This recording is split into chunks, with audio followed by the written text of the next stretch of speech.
వాడు అమృతం తాగాడేమో అంటామండి సరదాగా. వాళ్ళు అమృతం తాగరు కానీ అమృతం వెనకాల ఉన్న చిట్కా తెలుసుకుంటారండి. ఈ రోజుల్లో అమృతం ఎక్కడ దొరుకుతుంది అంటారా?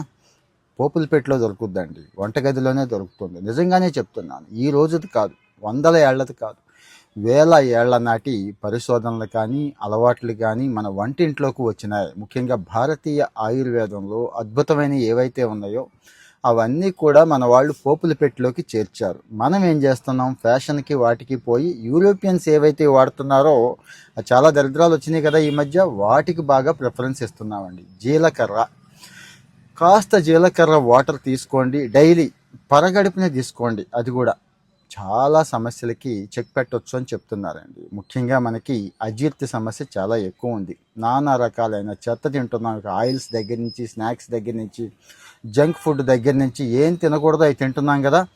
అలాగని అవన్నీ తిని తాగమని కాదు నా ఉద్దేశం. అవి తగ్గించుకుంటూ ఇది మంచి రెమెడీగా పనిచేస్తుంది. ఒక గ్లాసు వాటర్ పరగడుపున జీలకర్ర తీసుకుంటే అజీర్తి ఒకటే కాదండి, ఇందులో యాంటీ ఇన్ఫ్లమేటరీ గుణాలు చాలా ఎక్కువ ఉంటాయండి జీలకర్రలో. కడుపు ఉబ్బరం దగ్గర నుంచి భవిష్యత్తులో అల్సర్లు వచ్చే అవకాశం కూడా ఉండదండి. అంత మంచి యాంటీ ఇన్ఫ్లమేటరీ గుణాలు ఉంటాయి కాబట్టి జీలకర్ర వాటర్ తీసుకోమంటున్నారు.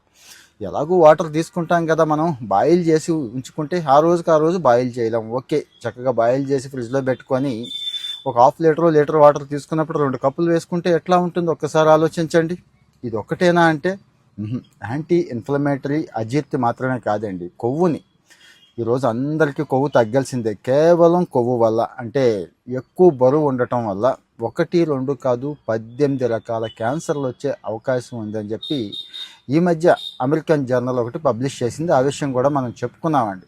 క్యాన్సర్లే కాదండి, మీకు తెలుసు కదా, ఎక్కువ వెయిట్ ఉంటే, ఎక్కువ కొవ్వు ఉంటే ఇక గుండెకి పోటు దగ్గర నుంచి బీపీలు, షుగర్లు 1, 2 కాదు కదా. సో ఇంతకన్నా మంచిది ఏమైనా ఉంటుందా? పైపెచ్చి ఇందులో విటమిన్స్తో పాటు బాడీకి కావాల్సిన మంచి మినరల్స్ అండి, మెగ్నీషియం, కాపర్ ఇలాంటి మినరల్స్ కూడా ఈ జీలకర్రలో దొరుకుతుంది.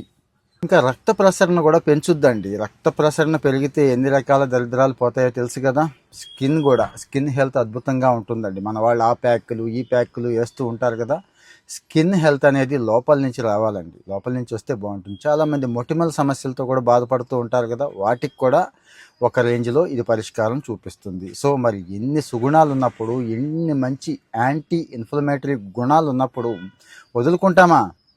రోగాల మీద అదే ఫైట్ చేస్తుందండి. మన మీద వచ్చే పడే ఆ బ్యాక్టీరియాలు, వైరస్ల మీద అది ఫైట్ చేస్తుంది. కాబట్టి వాడండి. ఇలాంటి మంచి సమాచారం కోసం ఫాలో అవుతూ ఉండండి. మన వాళ్ళకు కూడా షేర్ చేయండి. Thank you.